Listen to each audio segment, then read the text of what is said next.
নমস্কার। ভ্রমণ কথা চ্যানেলের পক্ষ থেকে সবাইকে আরেকবার সুস্বাগতম।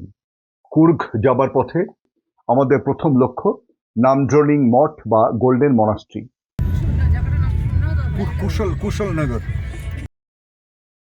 है ना। हाँ कुशल डिस्ट्रिक्ट कुशल ये नगर मैसूर जिले को ही जमता है ये। अच्छा अच्छा इसका मेंटेनेंस मैसूर का ही अंदर मैसूर करना है, यहाँ तक मैसूर मिलेगा मैसूर इसका बाद थोड़ा जाएंगे तो कुर्ग शुरू हो और जाएगा। वहाँ से कुर्ग स्टार्ट है।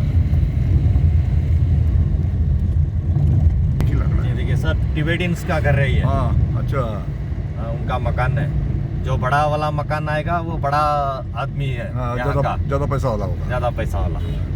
देखिए हाँ ये देखो टिबेटियन सब देखे जो। देखिए ये घर कैसा हाँ, बनाया, छत हाँ। की बना के आराम से और वो बैठे। ये फ्लैग टाइप है ना, ये टिबेटियन का निशानी है। हाँ। अभी हम नेपाल में आ गए। नेपाल ना तिब्बत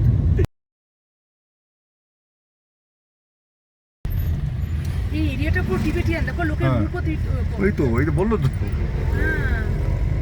টিবেটিয়ানরাই থাকে এখানে হ্যাঁ, এটা পুরো ওদেরই জনপদ। এবং দেখো না স্কুল টিবেটিয়ান স্কুল করে রেখেছে। সবই কিছু টিবেটিয়ান। দেখো সিকিমে পৌঁছে গেছি মনে হচ্ছে। সিকিমে না, তিব্বতে পৌঁছে গেছে মনে হচ্ছে।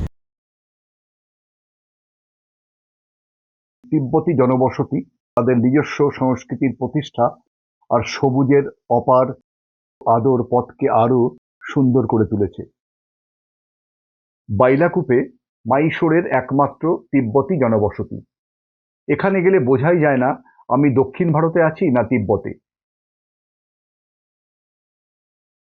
বাইলাকুপে শহরটি দক্ষিণ ভারতের বৃহত্তম বৌদ্ধ মঠ নামজলিং মঠ বা গোল্ডেন মনাস্ট্রির জন্য পরিচিত। এখানে যে টিবেটিয়ান জনপদ হওয়ার কারণ কি, কিছু হিস্ট্রি আছে? হ্যাঁ, পরে পড়ে নেব। এরা হঠাৎ করে এখানে টিবেটিয়ান কি করে হয়ে গেল? खेती भी सब उनकी है, हाँ ওই জমিন টমিন ও লোক सिर्फ इनका आधार कार्ड नहीं है। আধার কার্ড নেই है। কি সুন্দর বাগান। হ্যাঁ, তো রেসিডেন্সিয়াল সবাই সবকিছু দেখছি। ये इंदिरा गांधी की परेड में ही इन लोग को जगह दे दिया, अच्छा हाँ। तो वो ऐसा ही मेंटेन करके जा रहा है। इंडिया में सबसे ज्यादा कॉफी इधर ही होता है बोलता है। हाँ हाँ कुर्ग में ही मिलती है काफी, ये भी और स्पाइसेस भी बहुत उधर ही है।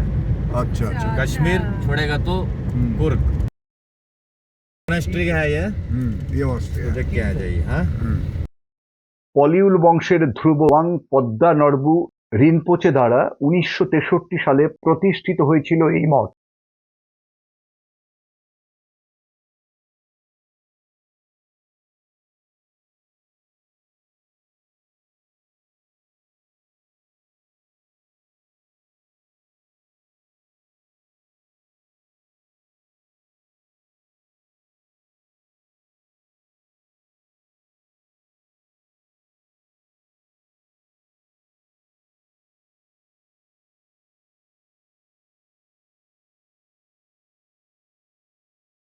এই মঠের শৈল্পিক কারুকলা বিস্ময়ে হতবাক করে।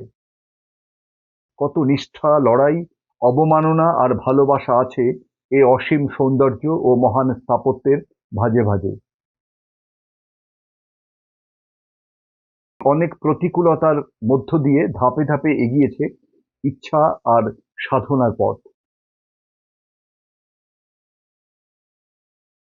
তাদের প্রাথমিক প্রতিবন্ধকতার মধ্য ছিল হাতির তাণ্ডব এবং গ্রীষ্মমণ্ডলীয় নানা রকম বিপদ। সময় এগিয়ে দিয়েছে অনেকটা পথ। গোল্ডেন মঠের সমাহিত রূপ ও অনন্ত প্রজ্ঞার আড়ালে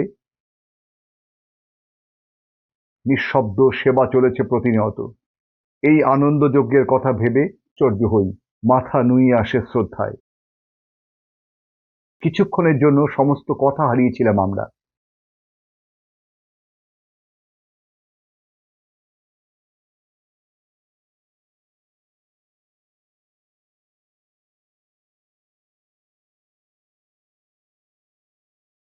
এই যে হাইওয়েটা ম্যাঙ্গালোর যাচ্ছে। ये जो हाईवे हाँ। देख रहे हैं, हाँ ये पूरे इंडिया में मचल बच गया था। एक एम्बुलेंस में एक बच्चे का हार्ट सप्लाई करता है, हाँ हाँ मंगलोर टू बैंगलोर के लिए जाता है, सिर्फ 4 घंटे में पहुंचाता है वो। अच्छा, और ग्रीन कॉरिडोर करके पूरा रास्ता खाली करके। हाँ अच्छा। हाँ, हाँ फेसबुक में वो लाइव में आ जाता हाँ, है, वो बोल तो- देता मैं हाँ। ऐसा लेके जा रहा हूँ, आप पब्लिक थोड़ा समझ के ट्रैफिक को ये कीजिए करके। अच्छा, रास्ता अब छोड़ एम्बुलेंस दिया। उधर आ रहा तो इधर ट्रैफिक रुका देते, पब्लिक ही रुकाती थी। पब्लिक लोग खा- अच्छा अच्छा। हाँ, 12 घंटे का रास्ता 4 घंटे 4 में घंटे कंप्लीट पहुंच करता है गया। वो। वाह। वीडियो में भी गाड़ी नहीं दिख रहा है उसका, हाँ। ऐसा वीडियो पकड़ा तो गाड़ी झिक के निकल हाँ, वो जाती तो है। 120 किलोमीटर स्पीड में चलाया होगा। वो ड्राइवर काम कर रहा था, हाँ तो उसको उसके बाद में उसको एम्बुलेंस दिया। बड़ा बड़ा हॉस्पिटल वाला सब, अपोलो हॉस्पिटल वाला ही उसको एम्बुलेंस फ्री में दे फ्री में दे दिया। दिया। देखो अभी हाँ? वो हाईवे बोला आएगा नहीं है ना? यही है वह है। यही अच्छा। तो अभी हम कुरुक डिस्ट्रिक्ट में है।